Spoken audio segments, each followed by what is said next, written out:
Sometimes picking a new camera can be a little bit like picking a new partner, can't it? See one that catches your eye, you'll take it out a couple of times, you'll go visit some places and get to know each other a little bit. Find out what happens if you press this button. What's it like to hold this way? And a few months down the line, things are going well and suddenly other people are coming up to you and telling you you can do better. Theirs is better. And you know, eventually, even your best mate might want to have a go. But it's all fun and games, isn't it? We all pick a camera system based on what we want from a camera and not what other people tell us we want. So this is my way. It's the Micro Four Thirds way.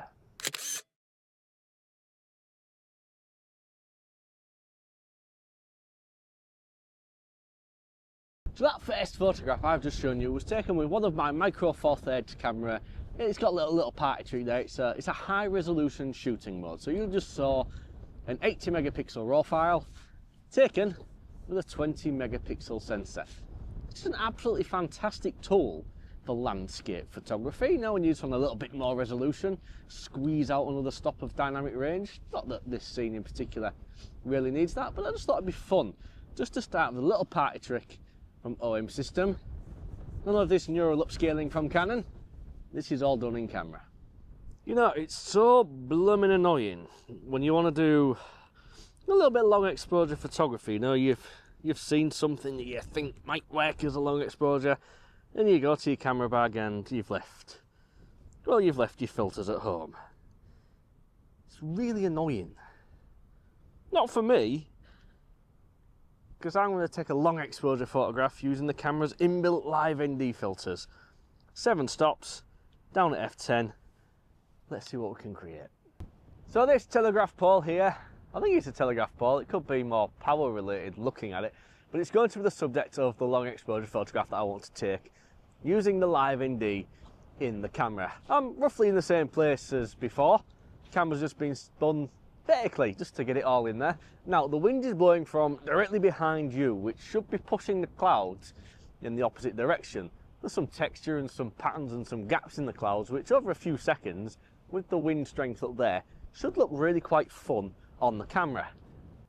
So we've got some shooting settings placed into the camera. So we're down at f22, which I'm sure will give some people a stroke somewhere. We've got 5 seconds dialed in and ISO 200. Now 5 seconds isn't going to give me enough movement in these clouds for the look that I want from this photograph. See, it's really windy. The HUD wants to be up. What we're going to do? Well, 5 seconds. If I take 12 of those, that will give me a minute's worth of exposure. So I'm just going to start taking photographs. 1. So it's going to be a 5-second exposure. And as soon as this picture's being taken, I'm going to press the shutter button again. So there's a minimal movement between the gaps in the cloud, if that makes any sense. Every time I delay taking the photograph, there's going to be a small bit of sky where the movement isn't quite as pronounced. So if we just keep doing this over and over again, with enough of these photographs, using the median stack mode and smart objects in Photoshop when we get home, we'll hopefully have a photograph that will look like it was taken over 1 minute. And there's also another benefit to this. Stacking these photographs will also improve the noise in the image. It'll give us a roughly, what we at, 200, about ISO 20's worth of noise, only we're not down at ISO 20. So here's the photograph. Hopefully it's worked.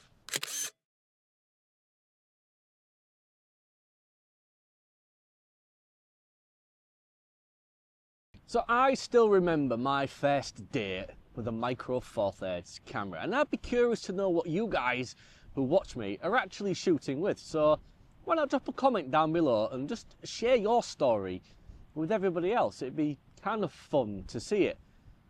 So my first date with Micro Four Thirds was a broken EM10 Mark II on the beach, 7 o'clock in the morning, middle of January, just having an absolute blast with a camera that I didn't know was as capable as it was. I'd be curious to see what your first date with your chosen format is, whether it is Micro Four Thirds, full frame, medium format, APS-C, Fujifilm, Nikon, Canon, whatever. Just let everybody else down in the comments know. We're curious to see where everybody landed and how everybody landed with the system that they chose and the reasons why. And I think it'd be fun for everybody else to read that as well. So let's have a look. Let's hear your stories. So over in the distance, the sun has peeked through the breaking clouds and it's creating this awesome sort of looking sky with all these light rays. Well, the sunshine just breaking and backlighting the clouds. It looks really fun to my eye here. But I can already tell the dynamic range, the dark foreground, compared to the bright sky, it can be a pain in the backside to get it all in one photograph. My camera, press of a button, I can throw HDR mode on there and I can capture it all. If I just hold the shutter button down, the camera will take 3 photographs for me and capture all of that information. So let's have a look. So I've got this big white tree log. I've got no idea where this tree's come from around here because there are no trees. But let's have a look. If I focus on the middle of that tree stump, down f3.5, a 1250th of a second, ISO 200, holding the shutter button down, and the camera just took 3 photographs. I can then go home, merge them all in Lightroom, and here's a HDR photograph. Fallen tree stump on all the awesome light in the background.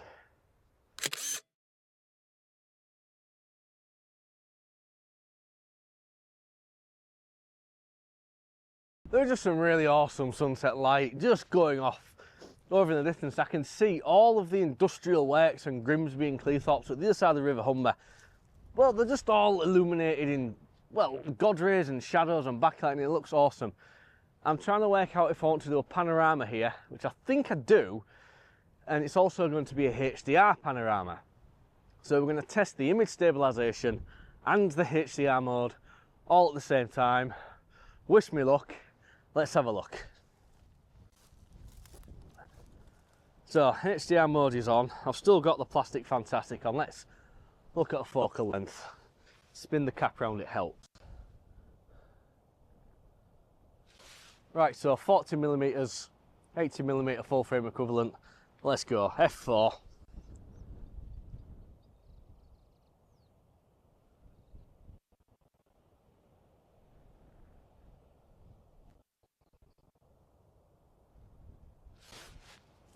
God knows how many photographs I've just taken then. Computer's not going to like this. Here it is.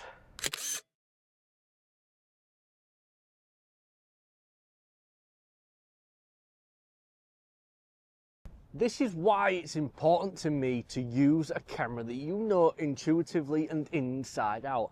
I've been able to flick lenses, flick around shooting modes, run around like a bit of a headless chicken with this light behind me. But I've been able to do it that quickly. I'm hoping that I've managed to get the shots that I've been hoping to get purely because I know my camera system and it just works for me, which is why I've always implored that a camera should be a tool that is useful to you, something that is preferential to you, you know how to use it, and it works. And that is the key thing for these Micro Four Thirds cameras for me. They just work for what I want. I do a lot of landscape photography, a lot of long exposure photography. There's a lot of features in this camera that is beneficial to both. The long exposure photography has the live NDs and the live graduated filters as well. Sometimes they can be of use. The high resolution shooting mode for landscape photography, like I said earlier on in the video, despite the lack of any sort of dynamic range that was needed in that photograph, it does give you an extra stop, an extra 2 stops of dynamic range, and it also gives you all of the extra resolution to play with when you get home. Always find a camera and a tool and a partner that is suited to you. So I've decided to pack up and head for home. This wind's really kind of getting to me now. I did have a plan to head down to the beach and do a little bit of a long exposure stuff, some black and white photography, but the tide's just not far enough in, which is a bit of a shame because I really wanted to demonstrate some of the long exposure features on this camera in this video. Not that I haven't already in previous others, but yeah, I just really want to include it all in one thing. I wonder if I've just seen a photograph while I'm here. It's a spot I've never really sat before. Let's throw the camera into aperture mode and see what we can do with it. Just bear with me for 1 second.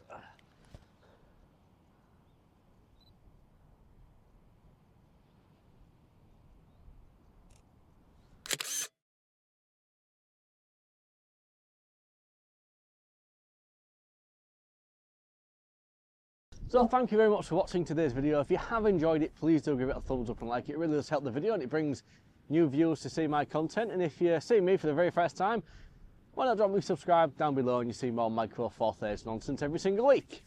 Until the next one, I'm going to adjust my hood because it's really annoying me. I love you and leave you and just say peace and goodbye.